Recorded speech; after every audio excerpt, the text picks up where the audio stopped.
week ago, I attended an inspiring book launch at Exclusive Books Rosebank Mall.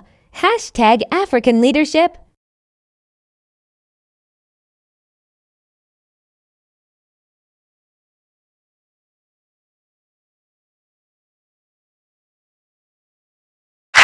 Right, so this is how it's going to work.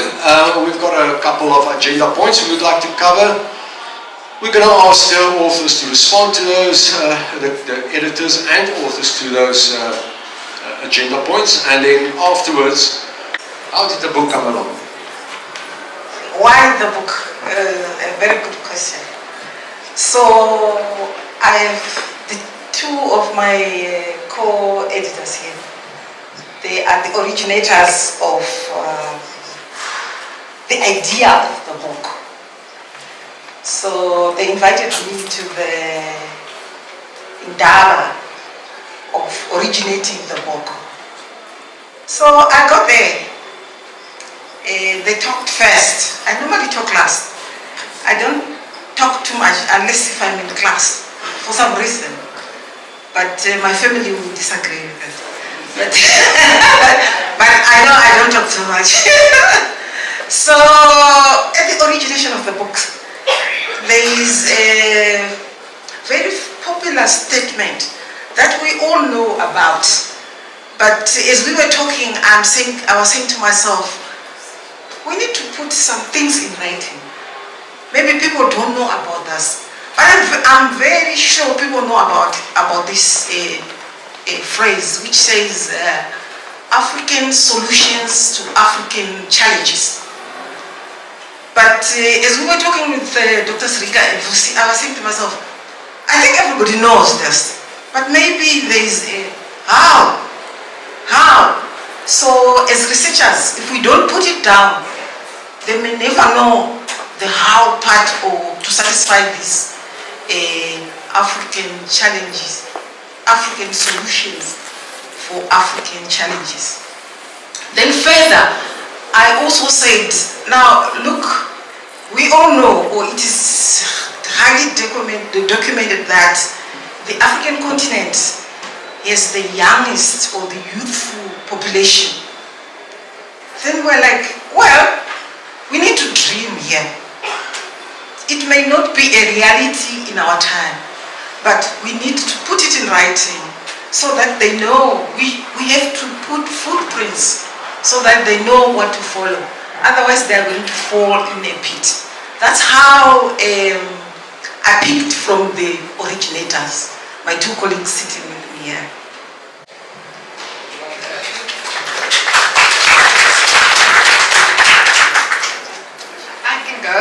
You see, this is how the dynamic works, the African will speak last, indeed.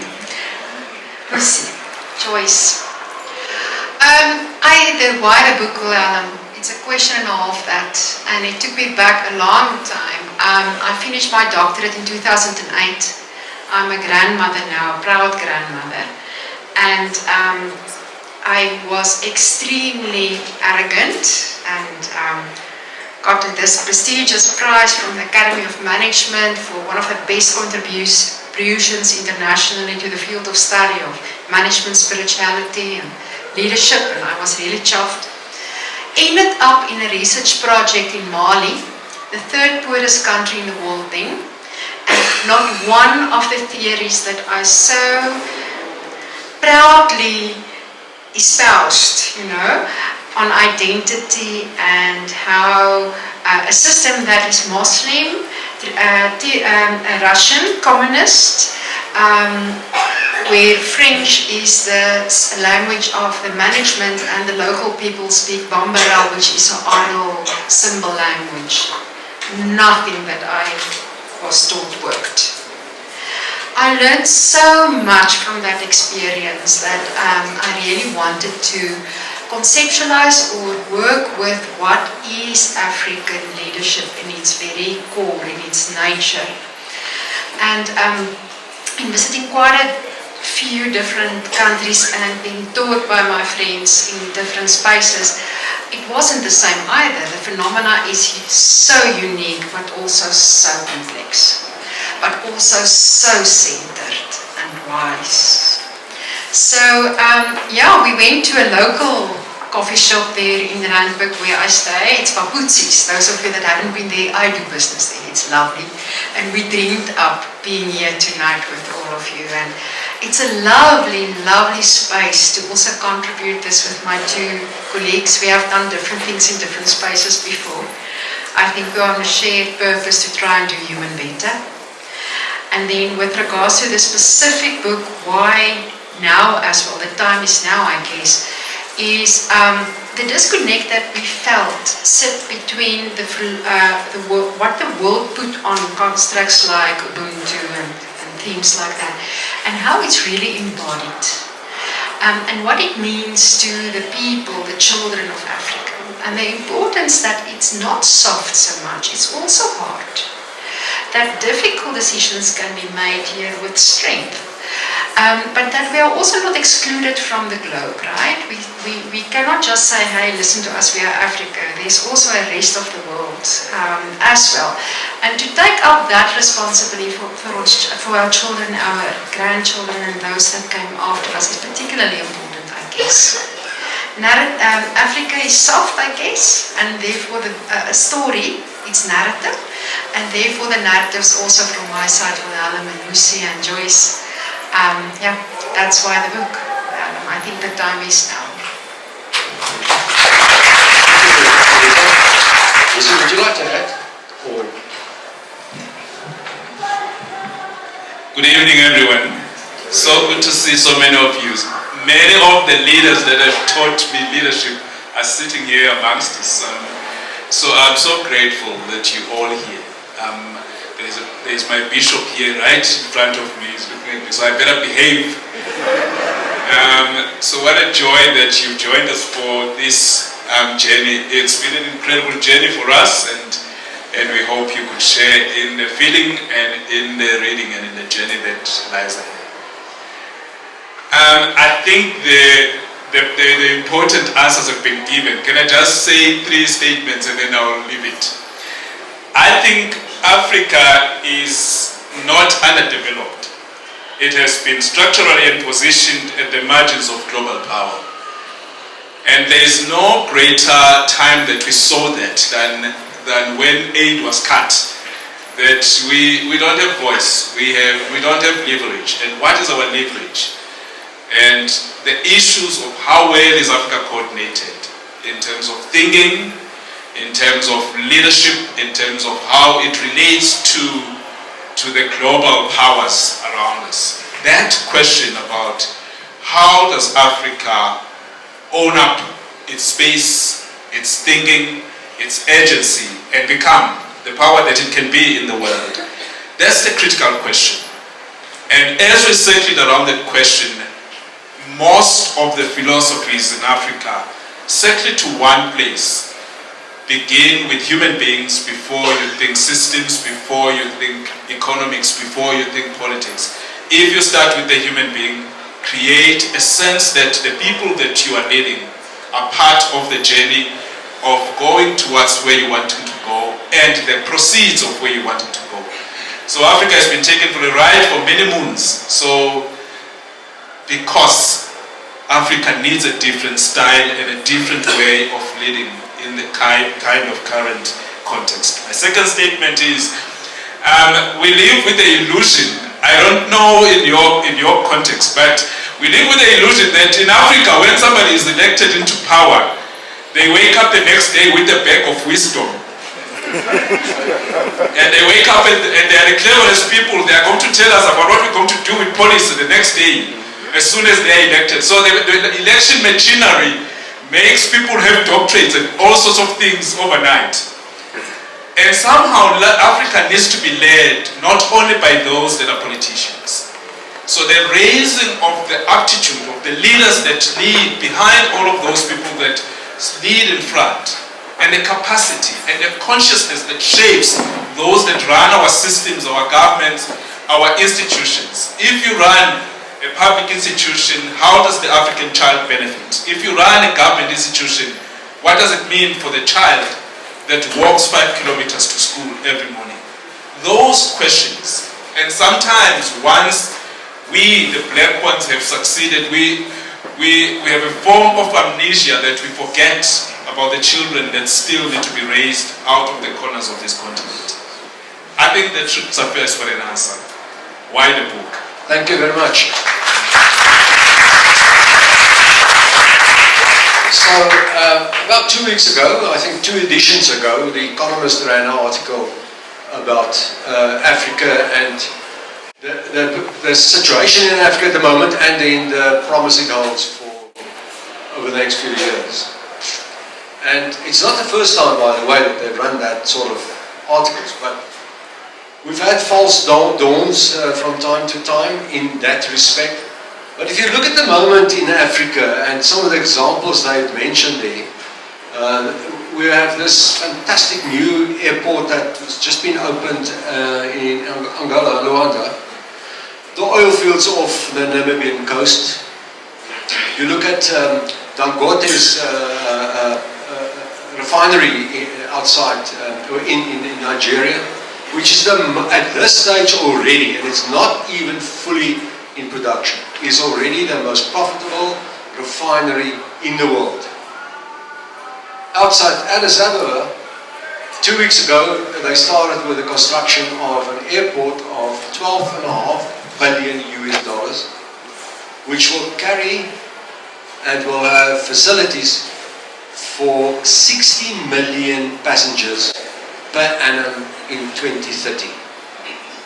So these are just small, no, not small, these are big, but these are just a few examples of what is already happening. And I mean, in Egypt there's a lot going on. In Guinea, the biggest iron ore mine in the world has just been commissioned. So there's a lot going on, apart from what's happening in the informal sector and so on and so on. Okay, now, why, and Abuzi has touched on this already, but Joyce, you and Rika can maybe also add to that. Why is leadership in Africa so important at this moment? Yes, the time is now. The time is now because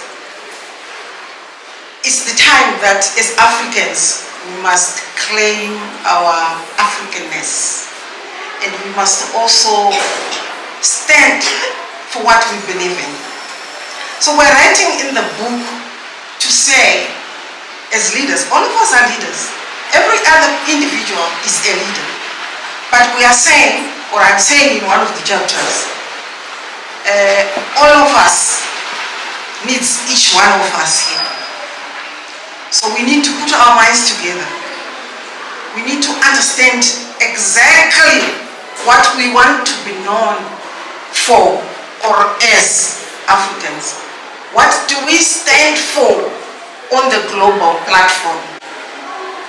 This idea of me going on the global platform and pretending that I am English, I am an American, because I was educated in those systems, that's not my identity.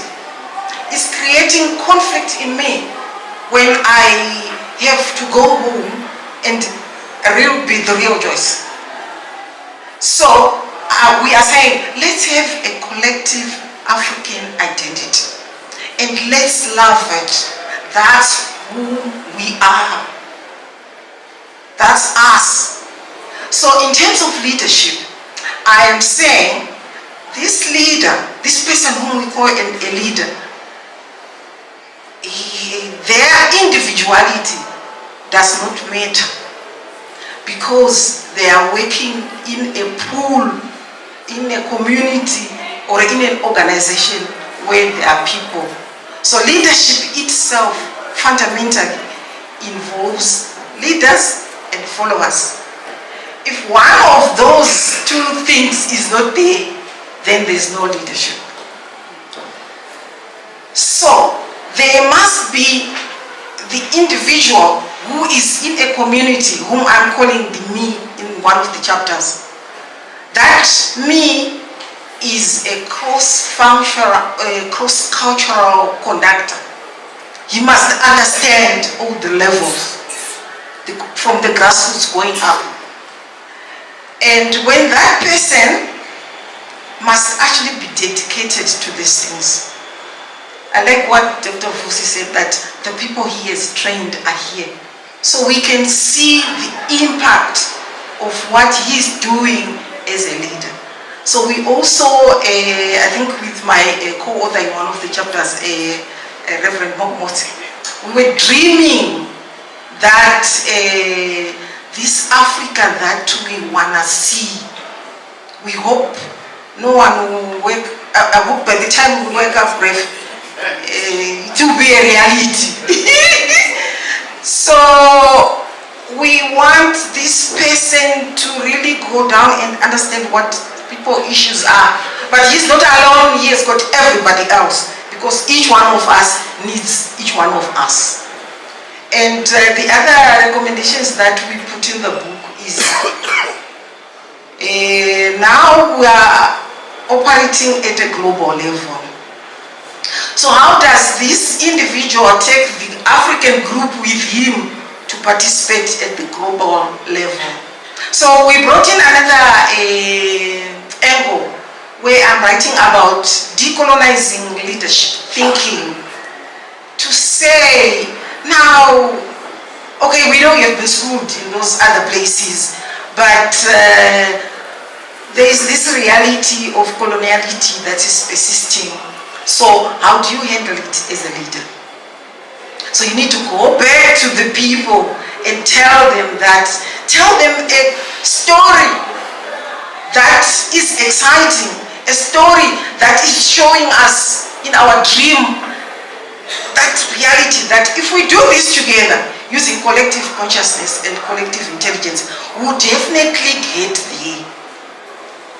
So we also suggested some pillars here, and one of them is for us to interrogate our spiritual consciousness. And I think if we had time, the Reverend would have explained to you that spirituality is not religion. Spirituality is a collective thing. It has nothing to do with religion. Maybe religion comes after it. It is the broader thing of it. So we are very worried about the behavior of leaders who think they know it all, yet the people have answers. They actually have a very easy job to do. Just go to the people and ask the people what we should do. I think I should stop here, otherwise me with the mic, we are so much in love. I can see that you enjoy the mic. I don't know, the students in your class, all the classes are going overtime maybe. But I'm sure they get value for their money. So, normally I send, when we do these launches, I send the authors some questions that we're going to cover and so on. They're agreeing we maybe change it a bit something. Halfway through the discussions, I abandoned those questions and I come up with a couple of new ones. And this is now where I... No, I'm putting it in. Look, we've covered already a couple of sort of highlights in the book. Is there anything else you would like to add, Rika, that stands out without giving it out too much in terms of the content? Okay, yes. So, I almost fell into the trap of saying, I may be white, but I feel that I belong in Africa. And I remember the day where a Zimbabwean chief declared me African. So I had this issue of, can I say that as a white female, Afrikaans female? Am I even allowed to say that? And he stopped his car in the middle of the road, and I got such a, I almost want to say a verbal hiding from him, saying you will. And that day I was declared for being of the tribe of Ndlovu, which is the elephant. I'm very proud of being an elephant, extremely so. I'm also thankful for my community of white friends that came, that's also African. I went to a house of friends that's here, Bernard and Karina, and I could write there. So it creates space for me. And other people as well, my African friends. Jameson that helped. It's lived stories. So I think by the time now, those stories, those oral traditions, those stories need to be told in a way, or captured in a way that it stands the test of time. I am preoccupied with what we do as humanity. I think we need different leadership. I think what we have tried in the past failed. I think our ability is not to integrate. It's not integration per se. It is to allow others to bring the gifts that they can bring and dance in a way together that the sum of something is more and not less. We cannot be so equal. That's why I'm not scared to say I'm a white Afrikaans female. I cannot be so scared to say I am also. What then about me and my voice and my story and what I can bring in? What if my eye sees something else that can help the collective? We need to do different things. There's a chapter, Valalam, two things that I'm summarizing in. A chapter on, we were not done, Lucy. We were not done before 3 chapters found its way into the book, and I'm not going to share much. The one has to do with intergenerational trauma. There's not one person in this room that haven't experienced huge trauma. Because of our country maybe, but not maybe only here. Because of our continent, and not maybe only there. One can put on the news and watch what's happening there. One watch the terrible what's happening currently, and let me not call political names you can find the own narrative yourself, you have your own stories. But there's 107 wars in the world and we don't report on those. And no man, we need to do better. And then I need to do better. My question here for leaders here tonight is, what can I do? What can Rico do? What is self-leadership here? That I can show up as an authentic version of me, and that I can collaborate in a way that make more and make difference.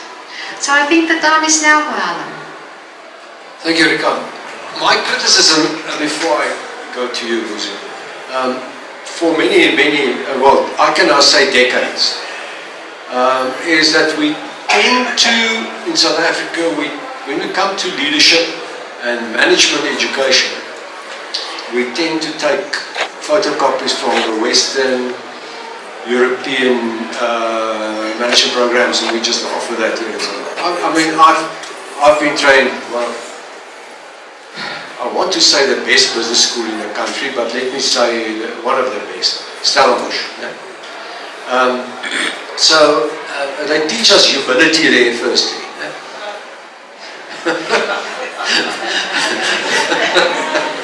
So anyway, that's one of our core curriculum. That's a core curriculum, humility. But it cannot be true that Africa doesn't have rich indigenous philosophies that should be taught, leadership philosophies that should be taught at our business schools, in our companies and so on. I mean, the Japanese are doing it, the Chinese are doing it, why can't we? So, which brings me now to the question to you. Share with us one or two philosophies that's been discussed here in addition to Ubuntu, or apart from Ubuntu, that enhances the richness of this book. Please. Can I just preface this with one kind of argument? One of the words, the key words in the book is consciousness. And what does it mean to embody a particular consciousness that's awake to Africa? One of the stories that Dr. Muhotu, not Bishop this time, Dr. Muhotu, he is a PhD, Dr. Muhotu writes about in the book is the idea of Africa's historical timeline, the liberation lessons that we learned in the trenches and have failed to translate into what happened to that consciousness, that liberation consciousness that drove people through fences and through difficult times, and what happened to that consciousness. That's the one idea around the consciousness. The other idea around consciousness is that Rika was my master's supervisor. She was my master's supervisor, so she's become a colleague and a sister Now she even critiques that I am not African enough sometimes. But one of the things that we had to work through in that master's proposal was what then makes Africa unique? Because it seems like you're talking about the same values as other people in the world speak, but what makes Africa unique in terms of the story you wanted to tell about African consciousness? And I think that question doesn't need an answer. But what the trends seem to be, some people that research around Africa, your earliest researchers, they try to retrieve what happened pre-colonial times and say it must happen now. And I don't know how it will happen with generative AI to retrieve 500 years ago of what happened in Africa and still try and retrieve them. Some people got caught up in retrieving the pre-colonial, and there are lessons there that you can never lose. Then the second stretch of researchers dealt with the colonial era, and they got caught up in the transactions between the colonizers and those that were colonized. And sooner or later we discovered some of the people that were our liberators began to betray us. And so sometimes we don't know how to speak between the colonial time and the post-colonial time and how to inflame that leadership. And then that has led to the challenge which William, I think, speaks to. Some people today, when you speak of African philosophy in business, they speak of tokenized African values or commodified African values like Ubuntu, that people are now just using it to commodify certain things. Really, it doesn't go beyond the script of what business should achieve and what public leadership should achieve. What we are trying to say, and I want to pick up just two values. One is, if you think of Ujamaa, going to the east of Africa, that has the same deep philosophy around economics. Ujamaa is a social system that shapes itself around understanding shared dignity. And if you think of shared dignity, you need to then think of shared dignity not in terms of just having good feelings about each other. It is about sharing food, sharing land, sharing spaces, and sharing the values and the things that go around to create that community and the economics of that community. So if you take values like that and dig deeper and try and put those in conversation with all of the economic philosophers, there's something there that you can't lose about humanity if you hold on to that. But if you take that value of Ujamaa in East Africa and come to Southern Africa and talk about seriti, isithunzi somuntu, the dignity of a human being, isn't it the same or similar? Or if you go to Ghana and then they say weku, and they speak about the same thing that has the same root of you as a person, born on a particular day, born in a particular place and a time in history. So those values, if you then take them deeper to really listen deeper, I think whether you come from corporate, whether you come from academia, not enough work has been done to do that work, to really begin to think around that and help the people that lead our organizations to link three things. People with values, such that people don't park their humanity at the door when they walk into corporate spaces. To link the way that people are developed, leadership is developed in organizations, to actually practical African values. What does it mean to lift it up beyond just making it a nice, good thing to do when it's CSI on that particular day? What does it mean when it changes the language of how you shape leadership development? What does it mean when you talk about actually combining social value and financial performance? Isn't that beginning to bring humanity into conversation with the actual bottom lines of business? Maybe it takes us beyond, a little bit beyond philosophically than just mere CSI or corporate responsibility or corporate activism. Maybe it takes us a little bit further. That's just a few things to point out. But I think if you want to read about these things, these eminent scholars that are sitting here amongst us have written so beautiful, beautiful chapters around each of these things. Thank you, Hussein.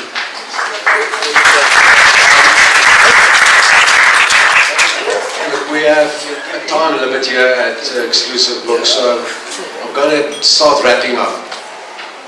And Joyce, and for the other two, I'm going to ask you, to an extent you've touched on it already, but what is giving you hope about Africa? Yeah, hope. Like I signed the book for the youth. I think they outnumber us even here. I said to them, you must read my dedication. The book is for you. So I have hope that because of them, I can see them, we are finally going to get it right. But the challenge is, like I've said before, if we don't put the footprints down, they are going to be lost in the forest. So in the book, that's what most writers are trying to do. To say, look here, we have some wisdom with us, which we must put down for them. They can deviate because now, you see, we are in a global village. We have AI things that Dr. Vusi talked about. But we want them to remain themselves. I'm very particular about my identity. I am glad Rika also talked about having umandlov. Yes. Mina umanyon. So we come a long way. Umandlov and umanyon. And at times, if you look at the birds, they are always with the dogs trying to blink the ticks and all that. So we come a very long way. But I'm very happy today that the audience is as youthful as it can be. Yes, thank you so much. What's giving you hope for Africa? Maybe I need to look back to the past if you look to the future, to the children, which I also look for those that come after us. And maybe the symbol that comes from Ghana, West Africa, Akan, Swiss symbols, the Sankufa for me is maybe the symbol that I would like to put here for hope.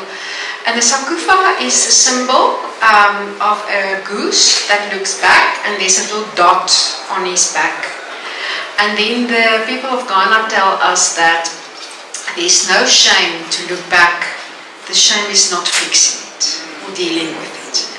I think hope's there because we can so easily be seduced into continuing with what was or how it should be, where a mere conversation and a connection across gender, across nationality, across language. Language is not that important sometimes, really not.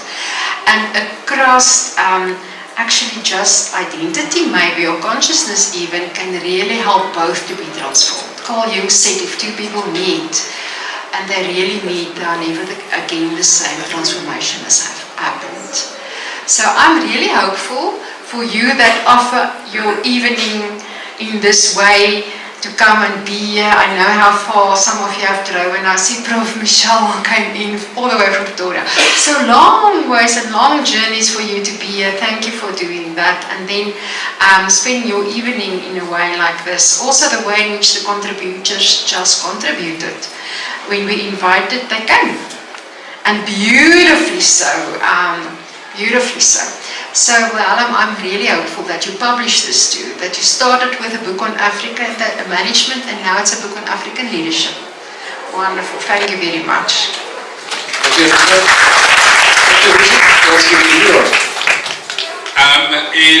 What gives me hope is publishers that believe in African stories. So thank you, because this is not the first book that these people have published. Through your work and your support. I need to do a shout out to my 9-year-olds, otherwise I'm not going to be okay. Then the boys, where are my boys? Susano Bonga, they've run off. They've run off. I didn't give a shout out, so they know I see them and they are happy. What gives me hope about Africa is just a simple sheer mass of people that are sitting here, and I know so many of the people that are sitting here, and I know the work that they do, the places where you lead, those that travel into the heart of the Middle East, those that travel across Africa to lead, to listen, to tell stories, to consult, to touch Africa. There is a CEO of one of the biggest diamond kind of state diamonds in this continent sitting right here with us today. And there's so many African leaders. One of the things that I have grown to believe more and more, I think African leaders are more marketable than leaders from anywhere else. If you can deal with load shedding, deal with transport issues and logistics, and deal with all of the complexities that African leaders deal with, then the world knows when they poach from Africa. Many organizations are poaching leaders from Africa. Most of the best leaders are taken from Africa. The recent VC of UJ leads the UN University now, and many others, I can count names. The people that stopped load shedding in South Africa, it's not people from outside South Africa, it's people from our own backyard, our own brothers and sisters. So I have hope because of the leaders that stand up every day amongst us here, and the work that you do as individual leaders, and in believing in the continent, and believing in Africa, and believing in your edges as a leader in this continent. That's what gives me hope about Africa.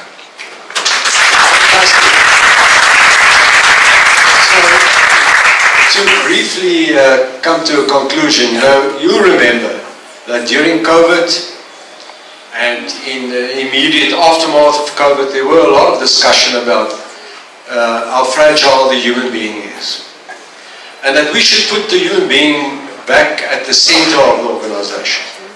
It was about humanity, humaneness, and so on and so on. Every second article published in Harvard Business Review or Sloan Management Review, whatever, covered those sort of issues. It started to fizzle out, by the way. But the bottom line I want to make is that Africa can teach the world when it comes to humaneness. When it comes to putting the human at the center. And I think we talk about the strength of Africa, and we talk about the minerals and the resources and the people and so on. But the real strength is the humaneness. And that's what this book is also bringing out, and it's all about. And that's why we as a publisher is so proud to be associated with this book. And the editors and the hard work that they've done, and all the other contributors. We really salute you for your contribution. And there are other authors here tonight as well, for taking the time and effort to share your wisdom, to plow back, to build sort of on the existing pool of knowledge, add to the existing pool of knowledge that there is in this country. And in some other way, making this, not only this country, but the continent and even the world a better place to live in. So once again, thank you very much. We really salute you guys. So let's give them another award.